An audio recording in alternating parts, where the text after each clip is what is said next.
ప్రజాతంత్ర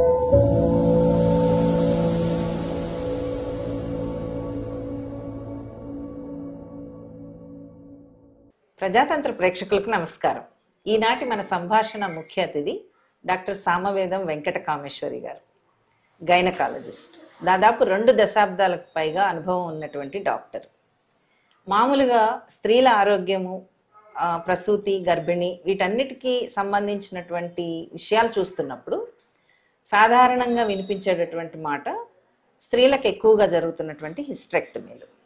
ఇది చాలా సహజమైనటువంటి ఒక అంశంగా కూడా మారిపోయింది.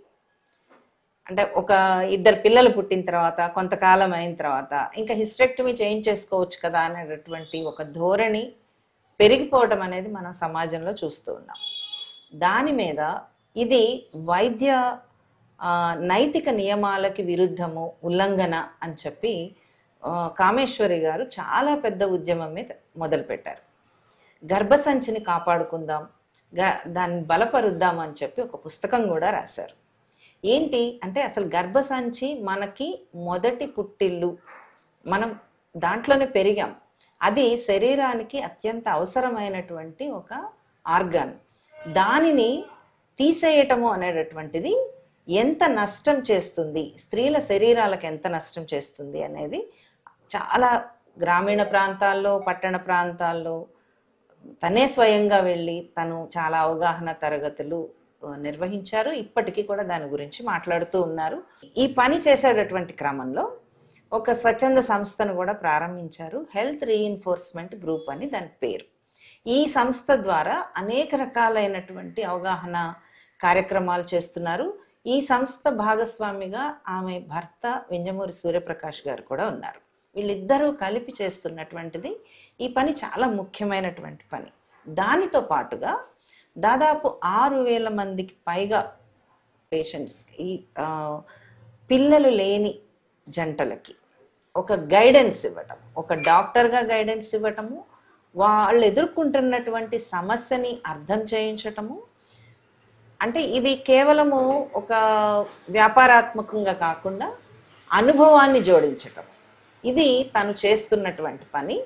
తన పుస్తకం మధుమాలతి సంతాన సాఫల్యం పుస్తకం ద్వారా ఈ గ్యాప్ని, అంటే ఎట్లాంటి సమస్య ఉంటే ఏ విధమైనటువంటి జాగ్రత్తలు తీసుకోవాలి, ఎట్లాంటి మెడికేషన్ వాడాలి, ఆ అనుభవాల్లో నుంచి మనం వైద్య వ్యవస్థను ఎట్లా అర్థం చేసుకుంటాము, ఇవన్నీ కూడా తను దాంట్లో మాట్లాడారు. ఇప్పుడు మనము మన సంభాషణలో కూడా వీటన్నిటి గురించి తెలుసుకుందాం. హలో కామేశ్వరి గారు, మీరు అంటే దాదాపు 2 దశాబ్దాల పైన అయింది. 99లో స్టార్ట్ 26 ఏళ్ళు. మొన్న జూన్ 10కి క్లినిక్ స్టార్ట్ చేసి 26 ఏళ్ళు. ఈ 26 ఏళ్ల ప్రయాణంలో మీకు అంటే మీ అనుభవాన్ని 2 పుస్తకాల ద్వారా, అంటే ఒక పక్కన మీరు డాక్టర్గా ఉన్నారు, ఇంకో పక్కన రచయిత్రిగా కూడా మారారు. ఈ అనుభవంలో మీరు అంటే ఎట్లా దీన్ని ఎలా చెప్పాలనుకుంటున్నారు? ఐడియల్లీ స్త్రీలకి వాళ్ళ శరీరాల్లో ఏం జరుగుతుందో తెలుసుకోవాలండి. బికాజ్ పురుషుడి కన్నా స్త్రీ వేరు. అంటే మనం సమానం, చదువులో సమానం, అంతరిక్షంలో సమానం, ఇవన్నీ పాటలు ఉన్నాయి. అయితే సమానం ఎంతవరకు తెలివితేటలు, ఆలోచన, వృత్తిలోను, సామర్థ్యంలోను సమానం, ఇంకా ఎక్కువ కూడా అనొచ్చు.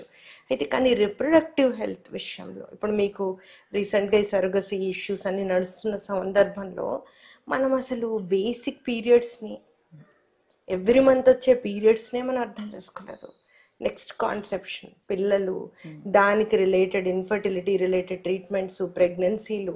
మన భారతీయ జనాభా మనము 20% మెటర్నల్ డెత్స్కి కంట్రిబ్యూట్ చేస్తున్నాం. ఇంకా మన దగ్గర అంటే ప్రపంచం మొత్తంలో మాతృ మరణాలు ఉంటే 20% మనమే కంట్రిబ్యూట్ చేస్తున్నాం. దెన్ ఎర్లియస్ట్ మ్యారేజెస్ మన దగ్గర ఉన్నాయి. అంటే ఎన్నో అసమానతలు, ఎన్నో వివరాలు. దానికి తోడు ఈ మనకి ఏవైతే శాస్త్రీయంగా కానీ మన టెక్నాలజీ రిలేటెడ్ రెవల్యూషన్స్ జరుగుతున్నాయి. సెల్ ఫోన్స్ వచ్చేసాయి, విపరీతమైన టెక్నాలజీ మన ఇంట్లోకి వచ్చేసింది. మనం వద్దన్నా అది మనతో పాటు ప్రయాణిస్తుంది. సో దీనికి తగ్గ సోషల్ డెవలప్మెంట్ మన దగ్గర లేదు. అంటే ఇప్పుడు ఇన్ని రకాల అసమానతలు ఉన్నాయి. మన సమాజం కూడా పితృస్వామ్య సమాజం, పురుషాధిక్య సమాజం ఉంది. సో దాంట్లో ఎన్నో రకాల హింసలు స్త్రీల పట్ల ఉన్నాయి. అంటే అది కాన్సెప్షన్ అవ్వచ్చు, ప్రెగ్నెన్సీస్ అవ్వచ్చు, వెంటనే కావాలనడం అవ్వచ్చు, లేకపోతే అబ్బాయిలే పుట్టాలనడం అవ్వచ్చు, ఏవైనా కానీ కారణాలు. సో ఇంకా పీరియడ్స్ వస్తున్నాయి అంటే ఇంకా పిల్లలు అయిపోయాక పీరియడ్స్ అక్కర్లేదు అని గర్భసంచి తీసేయడం అవ్వచ్చు. ఇంకా మనం ఎన్ని రకాల లైఫ్ సైకిల్ మొత్తం ఆడపిల్లల్లో చూస్తే కడుపులోనే ఆడపిల్లల్ని చంపేయడం అవ్వచ్చు, ఫిట్ సైడ్. సో ఇన్ని రకాల అసమానతలు, అన్యాయాలు జరుగుతున్న క్రమంలో టెక్నాలజీ ఇంత పెద్దగా వచ్చినప్పుడు, ఐవిఎఫ్ లాంటి టెక్నాలజీస్ వచ్చినప్పుడు, అవి ట్రీట్మెంట్స్ కావు, టెక్నాలజీస్. ఇవి వచ్చిన సందర్భంలో స్త్రీల మీద ఇంకా హింస అన్నది. అయితే ఇవన్నీ జరుగుతున్నప్పుడు ఎప్పుడు ఏవో ఒక కొత్త వస్తూనే ఉంటాయి కదండి. దానికి తగ్గట్టు మనం నేర్చుకోవాలి, తెలుసుకోవాలి, చదువుకోవాలి. బికాజ్ నాకు తెలియదు, నేను చదువుకోలేదు అంటే మరి అందరూ ఫోన్ వాడుతున్నారు అంటే మన సమాజానికి టెక్నాలజీని హక్కును చేర్చుకునే స్వభావం ఉంది. ఉన్నప్పుడు హెల్త్ గురించి కూడా తెలుసుకోవాలి కదా. ఇప్పుడు నిన్న అబ్బాయి, ఇంజనీర్ అబ్బాయి, భార్య ప్రెగ్నెంట్, డెలివరీ అయిపోయింది, 1.5 ఏడాది పాప వాళ్ళకి. భార్యకి బ్యాక్ ఏక్ వస్తుందని ట్రీట్మెంట్కి తీసుకెళ్ళాడు. సో బ్యాక్ ఏక్ ఎందుకు వస్తుందో ఆ డాక్టర్ గారు చూడలేదు, ఈ అబ్బాయికి పట్టలేదు, పెయిన్ కిల్లర్స్ ఇచ్చారు. ఓకే, మళ్ళీ ప్రెగ్నెన్సీ వచ్చింది అమ్మాయికి, ఇంకా బ్యాక్ ఏక్ ఉంది. అయితే లాక్టేటింగ్ మదర్లో కాల్షియం ఇవ్వాలి, కాల్షియం ఇవ్వకపోవడం ఈజే కారణం. సో నువ్వు మంచి ఆహారం తీసుకోవాలి, బికాజ్ అన్ని పాలిస్తుంది కనుక తల్లి. ఆ చిన్న అడిగాను, మరి నువ్వు ఇంత చదువుకున్నావు కదా, ఇంజనీరింగ్ చదివావు, సాఫ్ట్వేర్ ఉద్యోగం చేస్తున్నావు, నా భార్యకి బ్యాక్ ఏక్ ఎందుకు వస్తుంది, షీఈ్ లాక్టేటింగ్, తనకి ఎక్స్ట్రా పోషకం అవసరము అని నువ్వు ఎందుకు అనుకోలా? అంటే ఏంటంటే మనం చదివిన చదువుకి, మనం జీవించే విధానానికి మనం అంటే మనకి టెక్నాలజికల్ గా ఇష్టాలు ఉన్నా అది హ్యూమన్ గా కనెక్ట్ కావట్లేదు. ఇందాక మీరు అన్నట్టు ఇప్పుడు ఒక పితృస్వామ్య సమాజంలో అసలు కొన్ని అవసరాలు ఉంటాయి అనేది తట్టదు. అంటే వీళ్ళు ఎక్సెస్ పని చేస్తున్నారు, వీళ్ళ కోసము ఎక్కువ ఫుడ్ అవసరం అవుతుంది, లేకపోతే కేర్ అవసరం అవుతుంది అనేది తట్టదు. సో తట్టనప్పుడు అయితే పురుషుడికి తట్టదు అనుకోండి, మరి స్త్రీలు నేర్చుకోవాలి కదా. ఇప్పుడు పాతకాలం స్త్రీలు అయితే వాళ్ళు చదువుకోలేదు, ఇప్పుడు మా అమ్మమ్మలు వాళ్ళు అయితే రాయడం చదవడం రాదు, కానీ వాళ్ళకున్న నాలెడ్జ్ కూడా వీళ్ళకి లేదండి. అది నా బాధ. ఈ పుస్తకాలు 2 రాయడానికి కూడా కారణం ఏమిటి అంటే, నేర్చుకోండి, అర్థం చేసుకోండి, పరిగెత్తకండి. ఇప్పుడు మనం బస్సు వెళ్ళిపోతుంది, పరిగెడితే పడిపోతాం, ఆగితే ఇంకో బస్సు వస్తుంది. సేమ్ లైఫ్ కూడా అంతే కదండి, ఒక ఆపర్చునిటీ పోతే ఇంకో ఆపర్చునిటీ వస్తుంది. అది కంగారు పడకూడదు. ఎవరో నన్ను కామెంట్ చేస్తారు, ఎవరో నన్ను ఏదో అన్నారు, ఈ ఉక్రోషాలు వదిలేసి అసలు నా శరీరంలో ఏం జరుగుతోంది, ఎందుకు ఈ పరిస్థితి వచ్చింది, ఈ పరిస్థితికి కారణాలేంటి, అది సోషల్ గా ఉందా, లేకపోతే ఎకనామికల్ కారణాలా, ఆరోగ్యపరమైన కారణాల అన్నది. ఇందాక వచ్చిన నేను బ్యాక్ ఏక్ కేసు చూస్తే, అమ్మాయి చదువుకున్న అమ్మాయి, 2 ఇంజనీర్స్, సంపన్నమైన కుటుంబం, అక్కడ సంపదతో ఇష్యూ లేదు, అయితే అవగాహన లేదు, అప్లికేషన్ లేదు. మీరు చెప్పినట్టు ఇప్పుడు అంటే ఇందాక మీరు అన్నారు, అంటే ఇప్పుడు పీరియడ్స్ దగ్గర నుంచి, అంటే బహిష్టు దగ్గర నుంచి మెనోపాజ్ వరకు అనుకుంటే గనక అసలు అంటే అవగాహన పెరిగినట్టు కనిపిస్తుంది ఒక పక్కన, ఇంకొక పక్కన అవగాహన లేకపోవడం కూడా బాగా కనిపిస్తుంది. మెడిసిన్ అన్నది ఒక ప్రాక్టికల్ సైన్స్ అండి, దానిలో అనుభవం ప్రధానం. అంటే సబ్జెక్ట్ కావాలి, అనుభవం కూడా కావాలి. అంటే ఎవరికైనా సాయం చేయడం ద్వారా కానీ, లేకపోతే ఒక ఇన్ఫర్టైల్ కపుల్తో ఒకళ్ళు ప్రయాణం చేశారు, లేకపోతే ఒక హిస్టెక్టమీ అయిన అమ్మాయితో ప్రయాణం చేశారు, ఆ అనుభవంలో డాక్టర్స్ ఏం చెప్తున్నారు, పేషెంట్ ఏం వింటోంది, ఆమె ఏం అర్థం చేసుకుంటుంది, ఆఫ్టర్ ఎఫెక్ట్స్ ఏంటి, ఒక సర్జరీ జరిగింది లేకపోతే ఒక సర్జరీ జరగలేదు, ఆఫ్టర్ సైడ్ ఎఫెక్ట్స్ ఏంటి అన్నది ఒక అనుభవపూర్వకంగా తెలుసుకోవడం వేరు. ఇప్పుడు సమాజానికి క్విక్ గా కావాలి. నేను ఆ పుస్తకం రాసినప్పుడు నాకు చాలా మంది చెప్పారు, ఈ పుస్తకం ఎవరు చదువుతున్నారు ఇప్పుడు, దాన్ని ఒక 8 నిమిషాలు 7 నిమిషాల్లో దాన్ని వీడియో కింద కన్వర్ట్ చేయండి. అయితే నేను అడిగింది ఏంటంటే, ఇప్పుడు మేము ఎవరెస్ట్ ఎక్కలేమండి, ఎవరెస్ట్ ని యాదగిరి గుట్ట అయిపోమంటే అవ్వడం కుదరదు. బికాస్ సబ్జెక్ట్ చాలా డీప్ అయిన సబ్జెక్ట్, చాలా లోతైన విషయం. దాన్ని నేను అర్థం చేసుకునే భావజాలం నేను టైం తీసుకుని నేర్చుకుంటాను అనడం ఒక రకం, సబ్జెక్ట్ నాకు వద్దు, నాకు అన్ని అర్థం అవ్వాలి అని అంటే అర్థం అవ్వవు. సో దానికి కొంచెం టైం ఇవ్వాలి, అర్థం చేసుకోవాలి, ఆలోచన చేయాలి. ఈ పరిస్థితి నాకు ఎందుకుంది, ఈ పరిస్థితికి ఆ ఆలోచన ఎందుకు కావట్లేదు? ఎక్కువ వర్క్ అవర్స్, ఎక్కువ చదువుకోవడం, వర్క్ లో బిజీ అయిపోవడం, ఎకనామికల్ గా అప్పులు చేసేయడం. అంటే ఇంత జీతం వస్తుంది కనుక ఇల్లు కొనేసుకోవడం, ఆ ఇల్లు కొనేసాక దాని అప్పులు, ఉద్యోగం పోతే ఉద్యోగం పోయింది అనడం. అంత ప్రమోషన్స్ రావు కదండి సాఫ్ట్వేర్ లో గానీ ఎక్కడ గానీ. అంటే మన ఆదాయాన్ని మించిన అప్పులు చేయడం, ఎక్కువ ఫిజికల్ కంఫర్ట్స్ లోకి వెళ్ళడం, ఇవన్నిటితోనూ ఏమవుతుందంటే ఈ బేసిక్ రిప్రొడక్షన్ అన్నది దెబ్బతింటుంది. నా దగ్గర వచ్చిన చాలా మంది నేను గమనిస్తాను, ఇన్ఫర్టిలిటీ, పిల్లలు కావట్లేదని వస్తారు, మళ్ళీ 6 నెలలు 8 నెలలు రారు. ఏంటంటే ఇల్లు కట్టుకుంటున్నామండి. అంటే ఇల్లు అనేది 40 తర్వాత కూడా కట్టుకోవచ్చు, కానీ ప్రెగ్నెన్సీ తర్వాత వస్తే కాంప్లికేషన్స్ వస్తాయి కదా. అంటే ప్రయారిటీ దేనికి ఇవ్వాలి? ఇంకోటి, చాలా మందికి ఈ ప్రెగ్నెన్సీ, డెలివరీ లాగే ఇన్ఫర్టిలిటీ కూడా, పిల్లలు కాకపోవడం కూడా, వైద్యం కూడా కొనే వస్తువులాగా. నేను కొనుక్కుంటే, నేను ఇంత డబ్బులు పెడితే నాకు అయిపోతుంది కాదు. ఇప్పుడు ఇందాక మీరు ఒక మాట చెప్పారు, ఐవీఎఫ్ అనేది టెక్నాలజీ, వైద్యం కాదు అని మాట చెప్పారు. కానీ చాలా మందికి అది ఒక వైద్యం అనుకుంటారు. అంటే ఈ అవగాహన మారటంలో ఎంత టైం తీసుకుంటుంది అంటే వాళ్ళకి అర్థం కావటానికి? అంటే ఈ విషయాలండి జీవితం సరిగ్గా జీవిస్తున్న వాళ్ళు, ప్రేమగా, లేకపోతే అగ్రికల్చర్ బ్యాక్గ్రౌండ్ కానీ, కొంచెం సైన్స్, లైఫ్ సైన్సెస్ అంటే జీవశాస్త్రాలు వాళ్ళు అర్థం చేసుకుంటున్నారండి. ఈ సాఫ్ట్వేర్ రిలేటెడ్ కానీ, కొంచెం బిజినెస్ యాంగిల్ ఉన్న వాళ్ళు కానీ, అంటే నేను ఇది కొంటాను, ఇది అమ్ముతాను, ఇలా చేస్తాను, అలా చేస్తాను, ఒక ఫైనాన్స్ యాంగిల్ కానీ, ఫిజిక్స్ యాంగిల్, కెమిస్ట్రీ యాంగిల్ అనుకోండి, అవి రిజిడ్ సైన్సెస్. దాంట్లో ఇప్పుడు మీకు మ్యాథ్స్ లో 1+1 2 కానీ బయాలజీలో కాదు. 1+1 2 అవ్వచ్చు, 4 అవ్వచ్చు. ఇప్పుడు మీకు హిప్పో క్యాంపస్ అని ఒక సీ హార్స్ అని ఒక ఫిష్ ఉంటుంది, మీరు గమనిస్తే ఆ ఫిష్ కి ఎన్నో లక్షల గుడ్లు పెడుతుందండి అది ఒక్క ప్రెగ్నెన్సీలో. అయితే మేల్ మోస్తుంది. అలా. కామేశ్వరి గారు, మీ దగ్గరకి వచ్చేటటువంటి పేషెంట్స్ అంటే వాళ్ళు అంటే టెక్నాలజీని ఎక్కువ నమ్ముకుని వస్తారా, లేకపోతే అవగాహన పెంచుకోవటం కోసం? ఇన్ఫర్టిలిటీయే క్లియర్ గా ఉంది, వేరే పెద్ద సమస్యలు లేవు అంటే చెప్పింది వింటారండి. ముఖ్యంగా తెలంగాణ, ఆంధ్ర, ఈ ఎక్కడి నుంచి వచ్చినా నాకు సంతానం కావాలి అని ఒక బలంగా కోరుకుని అంటే వింటారు, అర్థం చేసుకుంటారు, ఆలోచిస్తారు, చెప్పింది చేస్తారు. అయితే ఒక్కొక్కసారి ఇన్ఫర్టిలిటీ ముసుగులో అదర్ ఇష్యూస్ ఉంటాయి. డౌరీ ఇవ్వలేదు, ఇచ్చారు, లేకపోతే violence related, extra marital affairs. ఇప్పుడు నా దగ్గర ఒక లంబాడీ కపుల్ ఉన్నారు, అబ్బాయి drug addict and alcoholic, womaniser అన్నీ ఉన్నాయి.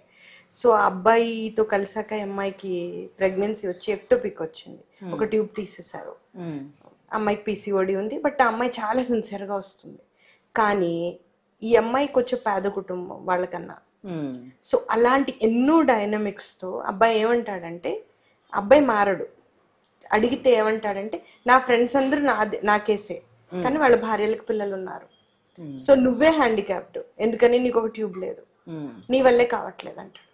అంటే ఏంటంటే డినయింగ్ థింగ్స్, అంటే నేను మారను, నాలాగా ఉన్న మిగతా వాళ్ళకి అయ్యింది కనుక నీకు కాకపోవడం వల్ల నీదే సమస్య, అలాంటి భావజాలాలు ఉన్న వాళ్ళు ఉంటారు. అంటే చాలా వరకు అంటే ప్రాబ్లం ఉమెన్ తో ఉండి వస్తారా, లేకపోతే మెన్ తో? ఇద్దరికి ఉంటుంది, ఇద్దరికి సమానమైన ఎవరికి ఉంటుంది.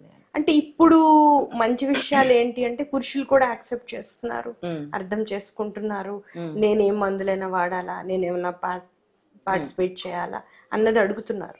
అయితే అందులో మళ్ళీ రేంజెస్ ఉంటాయి. చాలా బాగా పార్టిసిపేట్ చేసే వాళ్ళు ఉంటారు, డినై చేసే వాళ్ళు ఉంటారు.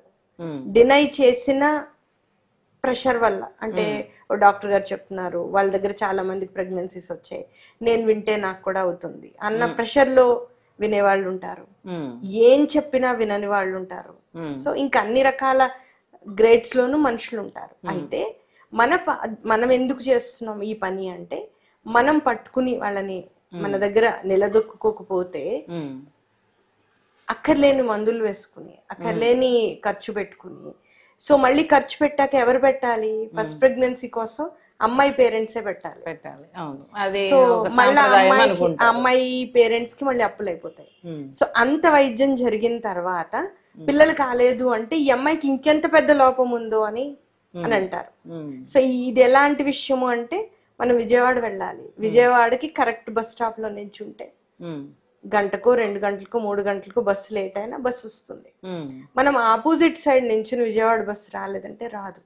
సో కాళ్ళు లాగుతాయి, చెమట పడుతుంది, ఏదైనా కష్టం అవుతుంది, వెయిటింగ్ అవుతుంది. సేమ్ వే రైట్ మెడిసిన్ పడాలి, రైట్ డయాగ్నోసిస్ అవ్వాలి. అది జరిగితే 92-93% కి బేసిక్ ట్రీట్మెంట్స్, చిన్న చిన్న వైద్యాలు, చిన్న చిన్న మందులతో ప్రెగ్నెన్సీ వచ్చేస్తుంది. అది కరెక్ట్ గా పట్టుకోవాలి. అంటే ఇక్కడ ఒక వస్తువు పడితే ఇక్కడే వెతుక్కోవాలి. అక్కడ వెతికి నాకు వస్తువు దొరకలేదు, నీ వస్తువు పోలేదు, ఎవరో దుబ్బేశారు అని అనకూడదు. Same way correct judgement, clinical judgement అవసరం, లాజిక్ అవసరం, రీజనింగ్ అవసరం, ఎక్కువ మందులు అవసరం లేదండి. అది నేను 26 సంవత్సరాల నుంచి నమ్మి వైద్యం చేస్తున్న పద్ధతి. అంటే నేను జడ్జి ఖానాలో పీజీ చేసేటప్పుడు కూడా నాకు అదే యాటిట్యూడ్ ఉండేది. సో నాకు ఒక గర్వం అన్నాను కానీ ఒక కొంచెం చిన్న సరదా ఉండేది. అప్పుడు చిన్నపిల్లలం కదా. సో మా మేడం 3 మందులు రాశారు, నేను ఒక్క మందుతో తగ్గిపోతుందా, ఐ ట్రై అని అనుకుని నేను వాళ్ళని ఫాలో అప్. మాకు గురువారం ఓపీ ఉండేది, గైనిక్ ఓపీ, శనివారం ఏమో యాంటీనెట్ ఓపీ. అంటే జడ్జి ఖానాలో 6 యూనిట్స్ కి 6 రోజులు ఓపీలు ఉంటాయి అనమాట. మీకు ఐడియా ఉంటుంది. అప్పుడు మేము చార్మినార్ ఆ ఏరియాలో హైకోర్టు పక్కన ఉండేది హాస్పిటల్, దాంట్లో నేను డీజీఓ చేశాను. అప్పుడు నాకు అదొక కోరిక ఉండేది, ఎక్కువ మందులు ఇవ్వకుండా 1 or 2 మెడిసిన్స్ తో తగ్గాలి. అంటే ఒక దాని పేరేంటే బఫే ఆఫ్ మెడిసిన్స్ ఇవ్వకూడదు. సో నేను వాళ్ళని ఫాలో అప్ చేసుకునేదాన్ని. నెక్స్ట్ గురువారం వచ్చినప్పుడు నాకు చెప్పు అలా. సో నిజంగా తగ్గేది, బాగా తగ్గేది. సో అప్పుడు నాకు కాన్ఫిడెన్స్ వచ్చింది. సో అంటే సరైన మందు ఇచ్చి సరైన కౌన్సిలింగ్ చెప్తాయి. అంటే అవతల అమ్మాయి కూడా మనిషే. సో నా గొప్ప నీ గొప్ప అని ఏమీ లేదు, ఇద్దరం స్త్రీలమే. ఆ సమస్యను నేను అర్థం చేసుకుని నాకున్న చదువుతో నాకున్న అనుభవంతో సరిగ్గా గనక చెప్పగలిగితే మంచి సక్సెస్ రేట్ ఉంటుంది అని అది నేను నమ్మాను.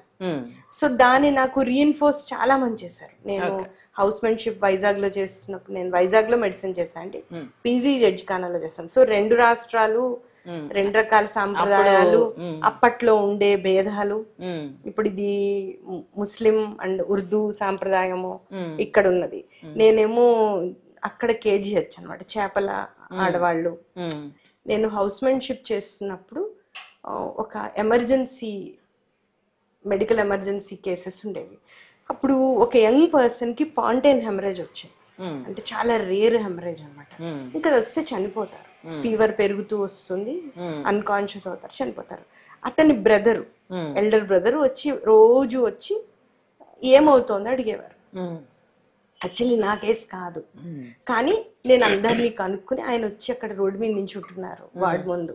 మీకు గవర్నమెంట్ హాస్పిటల్ తెలుసు కదా, రష్, ఆ హడావిడి, అందులో పాప ఆయన ఒక్కరు తమ్ముడి కోసం వచ్చి నించునేవారు. సో నేను రోజు ఆయనకి ఏం జరుగుతోందో, నా కేసు కాదు అంటే నేను జూనియర్ మోస్ట్ డాక్టర్ని, నేను కనుక్కొని చెప్పేదాన్ని, ఇలా ఉంది సార్ ఇది వివరం అని. అయితే ఆయన చనిపోయారు. తర్వాత చనిపోతూ వెళ్ళిపోతూ ఒకటే చెప్పారు ఆయన, సమస్య కష్టం అందరికీ ఉంటుందండి, చనిపోవడం వాస్తవమే, కానీ ట్రీట్మెంట్ చేసే విధానం, మాట్లాడే విధానం చాలా ఇంపార్టెంట్. మీకే ఏదైతే ఈ ఫ్లేర్ ఉందో ఇది వదలకండి. మీరు పేషెంట్ తో మీకు ఏదైతే మీరు కమ్యూనికేట్ చేస్తున్నారో, నేను అప్పుడు 21-22 ఏళ్ళు ఏజ్, అది నా మీద చాలా ఇంపాక్ట్ ఇచ్చింది. ఇప్పుడు మీరు ఇన్ఫర్టిలిటీలో ఎజూస్పెర్మియా కేసెస్ ఉంటాయి, అంటే నిల్ కౌంట్ కేసెస్ ఉంటాయి, అందులో ఒక జెనెటిక్ అబ్నార్మాలిటీస్ ఉంటాయి, క్లినిఫెల్టర్స్ అని చెప్పి. అలాగే కొన్నిసార్లు ట్యూబ్స్ అనమాట, వాస్ డిఫరెన్స్ తయారవ్వదు అనమాట. ఇవన్నిట్లోనూ ట్రీట్మెంట్స్ ఉండవు. సో ఈ క్లినిఫెల్టర్స్ వాటిలో ఏమీ వైద్యం చేయలేము. సో వాళ్ళు జన్యువులు మనం మార్చలేము. అప్పుడు నేను ఒకటే చెప్తాను, చేతులు నమస్కారం పెట్టి క్షమించాలి ఇలా చెప్తున్నందుకు. ఇది ట్రీట్మెంట్ లేదు, మీరు హోమియో అని, ఆయుర్వేదం అని, యునాని అని, అక్కడ వైద్యం ఇక్కడ వైద్యం పరిగెట్టద్దు. ఇప్పటి వరకు శాస్త్రీయంగా దీనికి వైద్యం లేదు. సైన్స్ కొన్న లిమిటేషన్ ఇది, మీరు ఇది అర్థం చేసుకోండి. ఈ ఇన్ఫర్టైల్ కపుల్ కానీ, క్యాన్సర్ పేషెంట్స్ కానీ, ఎవరైనా రొమటాయిడ్ ఆర్థరైటిస్ పేషెంట్స్ కానీ అర్థం చేసుకోవాల్సింది ఏంటంటే సైన్స్ ఎంతవరకు పనిచేస్తుంది, టెక్నాలజీ ఎంతవరకు పనిచేస్తుంది, దానికి ఉండే లిమిటేషన్స్ ఏంటి, నేను ఎందులో ఉన్నా అంటే నాకు వచ్చిన జబ్బు కానీ నాకు వచ్చిన ఇబ్బంది కానీ ట్రీటబుల్లా కాదా ఫస్ట్. ఓకే, ట్రీటబుల్ అయితే ఆ ఖర్చు నేను పెట్టుకోగలనా లేదా, ఎఫోర్డబుల్లా కాదా. ఒకవేళ ట్రీటబుల్ అండ్ ఎఫోర్డబుల్ రెండూ కానప్పుడు నేనేం చేయాలి. ఇప్పుడు రొమటాయిడ్ ఆర్థరైటిస్ ఉందండి, ఆ సివియర్ జాయింట్ పెయిన్స్ మా నాన్నగారికి ఉండేది. సో ఆయనకి నేను చెప్పేదాన్ని, నాన్న ఇది ట్రీట్మెంట్ లేదు, నువ్వు వైద్యం కోసం పరిగెత్తకు, చాలా ఇబ్బంది ఉంటే ఒక పెయిన్ కిల్లర్ వేసుకో, కానీ ఇది తగ్గిపోతుందని అనుకోకు. అంటే ఆయన ఏమనేవారు, నేను పరిగెత్తాలి, నాకు పెయిన్స్ తగ్గిపోవాలి. ఆయన చదువుకున్న, ఆయన ఎంఎస్సి చదువుకున్నారు, బ్యాంకులో ఆఫీసరు, బట్ కాదు. ఆయన ఏం చేశారు, ఆయుర్వేద వెళ్ళి స్వర్ణభస్మాలు, ఇంగ్లీష్ వైద్యంలో ఇంకో పెయిన్ కిల్లర్, అప్పుడు వాలకాక్సిప్స్ అని మందులు వచ్చాయి, కాక్సిప్స్, ఆ మందు, ఇన్ని కలిస్తే ఏమైందండి, గోల్డ్ సాల్ట్స్ వేసుకోవడం వల్ల కిడ్నీలు పాడిపోయాయి. మనం అనుకుంటాం బికాజ్ హెర్బల్ మెడిసిన్స్ లేకపోతే సిస్టమ్స్, ఈ సిస్టమ్ మెడిసిన్స్ ఏం అది కాదండి. దేనికి ఎందుకు వాడుతున్నాం. ఇప్పుడు మనం అన్నం ఎక్కువ తింటేనే అరగకపోతే వాంతి అవుతుంది కదా, నీళ్ళు ఎక్కువ తాగితేనే ఇబ్బంది అవుతుంది. సో అన్నము నీళ్ళే కొంచెం ఎక్కువ తక్కువలో అయితే మనకి ఇబ్బంది చేస్తున్నప్పుడు ఇంత మెడిసినా అంత మెడిసినా అని కాదు, ఎందుకు తీసుకుంటున్నాం. ఇది షాపింగ్ కాదు, నాకు ఇందులో తగ్గకపోతే I jump to other system కాదు. సో ఇదే మా నాన్నగారే ఉదాహరణ. సో నాకు చెప్పకుండా ఓవిరాన్ పెయిన్ కిల్లర్ వేసుకునేవారు, అది కిడ్నీని ఫెయిల్ చేస్తుంది. గోల్డ్ సాల్ట్ అది కిడ్నీని ఫెయిల్ చేస్తుంది. కాక్సిప్స్ అప్పుడే వచ్చాయండి, ఇప్పుడు వాటిని బ్యాన్ చేశారు. సో ఎసిడిటీ లేని పెయిన్ కిల్లర్స్ అనమాట, దానివల్ల సైలెంట్ హార్ట్ అటాక్ రిస్క్స్ పెరుగుతాయి. సో మూడు కలిసి మా నాన్నగారు కొలాప్స్ అయిపోయారు. So he died at 60. నేను చాలా చెప్పాను, బట్ అప్పుడు నేను చిన్న దాన్ని, నాకు ఉండే అనుభవం ఆయన్ని కదిలించలేకపోయింది. అండ్ ఇది వాజ్ ఎ స్మోకర్, చాలా చైన్ స్మోకర్. ఇవన్నీ కలిసి డ్యామేజ్ జరిగింది. అంటే మనం ఒక వైద్య విధానానికి వెళ్తున్నా, ఒక వైద్య ప్రక్రియకి వెళ్తున్నా, అసలు మన సోషల్ బ్యాక్గ్రౌండ్ ఏంటి, మన హ్యాబిట్స్ ఏంటి, మనం ఎవరం, ఏ సిస్టమ్, ఏ మెడిసిన్ ఎందుకు వాడుతున్నాం, ఆ సిస్టమ్ కు ఉండే ఇష్యూస్ ఏంటి, మీకు ఎన్ని మెటాలిక్ సాల్ట్స్ వాడితే ఎలాంటి ఇబ్బందులు వస్తాయి. అండ్ చాలా మంది ఈ మధ్య చాలా బ్యాడ్ ఏంటి అంటే రివ్యూస్ చదివేసి, ఇప్పుడు మీరు వీడియోలు చూసి రివ్యూలు చదివితే మీకేం తెలుస్తుందండి. ఏ మెడిసిన్ అయినా కేస్ కంట్రోల్ స్టడీస్ ఉండాలి, డబుల్ బ్లైండ్ స్టడీస్ ఉండాలి. అంటే ఇప్పుడు మీకు నాకు ఒకే సమస్య ఉంటే మీకు ఒక రకం మందు నాకు ఒక రకం మందు ఇచ్చి మీకేమిచ్చారో మీకు తెలియదు, డాక్టర్ కూడా తెలియదు, అది డబుల్ బ్లైండ్. నాకేమిచ్చారో నాకు తెలియదు, డాక్టర్ కూడా తెలియదు. అలా 100 మందికి చూస్తే మందు ఇచ్చిన వాళ్ళకి తగ్గిందా, మందు ఇవ్వని వాళ్ళకి కూడా బానే ఉన్నారా అన్నది డబుల్ బ్లైండ్ స్టడీస్ చేస్తే కానీ ఆ మందు ఎఫికసీ తెలియదు. ఇప్పుడు నేను ఒక చిన్న డబ్బా హెర్బల్ ఏదో సోకాల్ చెప్పి తీసుకుని నాకు తగ్గిపోయింది అని ఒక రివ్యూ రాస్తే అసలు ఎవరికి తగ్గింది, దేనికి వేసుకున్నారు, వాళ్ళ సిమ్టమ్స్ ఏంటి, అసలు ఆ సిమ్టమ్స్ కారణాలు ఏంటి. పోనీ ఇప్పుడు ఇందాక నేను చెప్పిన బ్యాక్ పెయిన్ అమ్మాయి ఉంది, ఆ అమ్మాయి పాలు ఇవ్వడం వల్ల న్యూట్రిషన్ లాస్ వల్ల కాల్షియం తగ్గి ఆమెకి బ్యాక్ పెయిన్ వచ్చింది. ఆమెకి కాల్షియం ఇస్తే తగ్గిపోతుంది కదా, ఎనీ కాల్షియం సప్లిమెంట్ లేదు, నువ్వుల లడ్డూలు, తెలగపిండి కదండి, ఎనీ కాల్షియం రిచ్ ఫుడ్ మంచిగా ఒక 2-3 నెలలు పెడితే ఆమె బ్యాక్ ఎక్ తగ్గిపోతుంది. సో ఆమె వేరు, ఆస్టియోపోరోసిస్ వచ్చిన ముసలామె బ్యాక్ పెయిన్ వేరు కదండి, ఏదైనా బోన్ రిలేటెడ్ డిసీజెస్ ఉన్న బ్యాక్ పెయిన్ వేరు, దెబ్బ తగిలి పడిపోయిన బ్యాక్ పెయిన్ వేరు. సో ఏ బ్యాక్ పెయిన్, ఏ నేపథ్యాలు వేరు, రూట్ కాజెస్ వేరు. అలాగే పిల్లలకు కానీ సంతానం లేదు అని చెప్తే సంతానం లేకపోవడం అనేది ఒక బ్రాడ్ టర్మ్, ఇన్ఫర్టిలిటీ అనేది ఒక బ్రాడ్ టర్మ్. ఇన్ఫర్టిలిటీ కాజెస్ ఏమిటి, స్త్రీ సంబంధమైనవా పురుష సంబంధమైనవా, మళ్ళీ పురుషుడిలో ఏమున్నాయి, అలా. సో ఈ రకంగా మనం అర్థం చేసుకుని, అంటే వాళ్ళ సోషల్ స్ట్రక్చర్ తెలియాలి, వాళ్ళ నేపథ్యం, ఇందాక మా నాన్నగారు లాగా వాళ్ళకి ఏమైనా హ్యాబిట్స్ ఉన్నాయా, ఏమున్నాయి. ఎందుకని ఇప్పుడు చాలా ఇంపార్టెంట్ విషయం ఏంటంటే అండి, హ్యాబిట్స్ ఉంటాయి, ముఖ్యంగా స్మోకింగ్ లాంటి హ్యాబిట్స్ ఉంటాయి, స్పర్మ్ డిఎన్ఏ అనేది డ్యామేజ్ చేస్తుంది. ఆ డిఎన్ఏ డ్యామేజ్ మనకి స్పర్మ్ అనాలిసిస్ లో తెలియదు, సెమెన్ అనాలిసిస్ లో తెలియదు, దే లుక్ ఓకే. సో మీకు ఆ డిఎన్ఏ డ్యామేజ్ అయ్యింది, డిఎన్ఏ లీక్ అవుతోంది అన్నది మనకి స్పెషల్ టెస్ట్లు చేస్తే కానీ తెలియదు.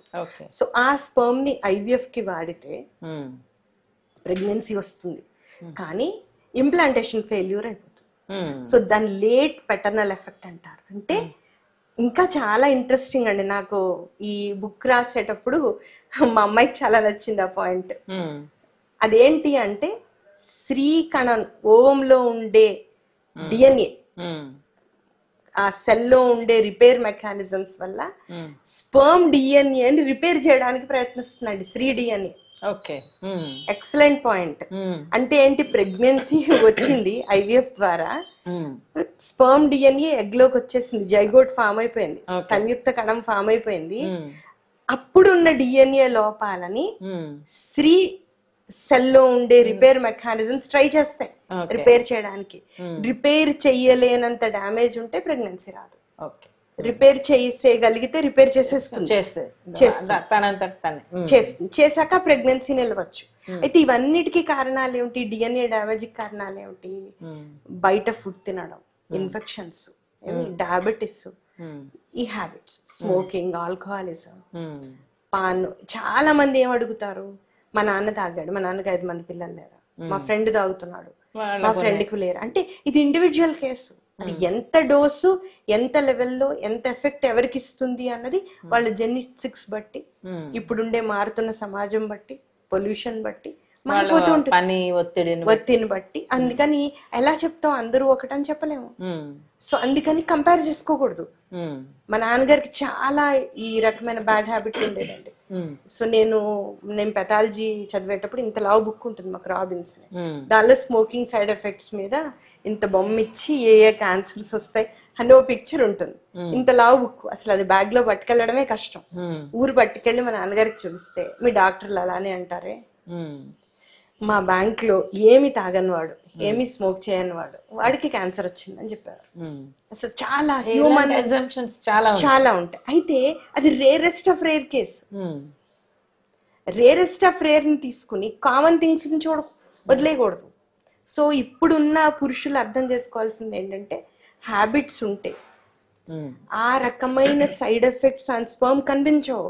మీరు సెమెన్ అనాలిసిస్ చేస్తే అంతా బానే ఉంటుంది, డిఎన్ఏ కనిపించదు.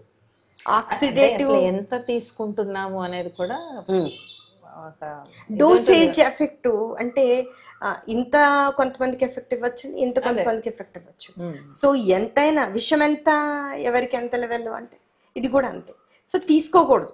ఐడియల్లీ ఆల్కహాల్ తీసుకోకుండా ఉండటానికి, ఆల్కహాల్, స్మోకింగ్, గుట్కా, 3 రకాల ఏవైతే హ్యాబిట్స్ ఉన్నాయో, అలాగే ఇందాక చెప్పిన లంబాడి అబ్బాయి కేసులో డ్రగ్స్ కూడా ఉన్నాయో, ఆ వాటి జోలికి వెళ్లకుండా ఉంటే, వెళ్ళి స్త్రీని పాత్రధారణ చేసి, ఇప్పుడు మీకు ఆ టెస్ట్ మనం చేయట్లేదు, పురుషుడికి డిఎన్ఏ డ్యామేజ్ ఉందని, డిఎన్ఏ డ్యామేజ్ ఉందని చేయకుండా, అతని హ్యాబిట్స్ మానకుండా స్పర్మ్ కౌంట్ టెస్ట్ చేసి బానే ఉందని చెప్పి మనం ఐవీఎఫ్ కి వెళ్ళిపోతే, అది లేట్ పెటర్నల్ ఎఫెక్ట్ వల్ల ఐవీఎఫ్ సక్సెస్ కాకపోతే మళ్ళీ స్త్రీనే కామెంట్ చేస్తున్నారు, నీ వల్లే ప్రెగ్నెన్సీ రాలేదు అని.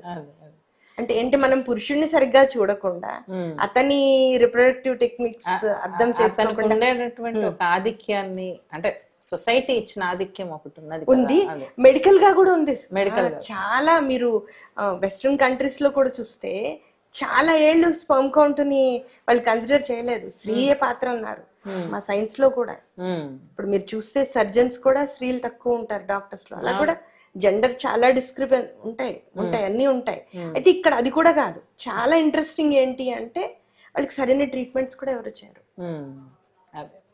ఇన్ఫెక్షన్ ఉంటుంది అనుకోండి, పస్ సెల్స్ ఉంటాయి, ఆక్సిడేటివ్ స్ట్రెస్ ఉంటుంది, మంచి యాంటీబయాటిక్ ఇవ్వాలి, ఆహారం ఇంప్రూవ్ చేయాలి, జంక్ తినకూడదు. ఇప్పుడు ఇక్కడ హైదరాబాద్ లో యువత ఏమైపోయారంటే, ఏ కొత్త రెస్టారెంట్ వస్తే ఏది ఏం టేస్ట్ ఉంది చూసి రేటింగ్స్ చూసుకుని హైదరాబాద్ లో ఉండే అన్ని రెస్టారెంట్స్ రుచి చూసేస్తున్నారు. మరి అవన్నీ మంచి విషయాలా అంటే కాదు. సో ఇంటి పట్టున భోజనం చేయడం అన్నది, హోమ్ బేస్డ్ ఇంట్లో వండుకున్న ఆహారం ఉన్న ఆరోగ్యం వేరు. ఎన్నిసార్లు రీహీట్ చేస్తే అన్ని రకాల పోషకాలు, బి కాంప్లెక్స్, సి అన్ని పోతాయండి.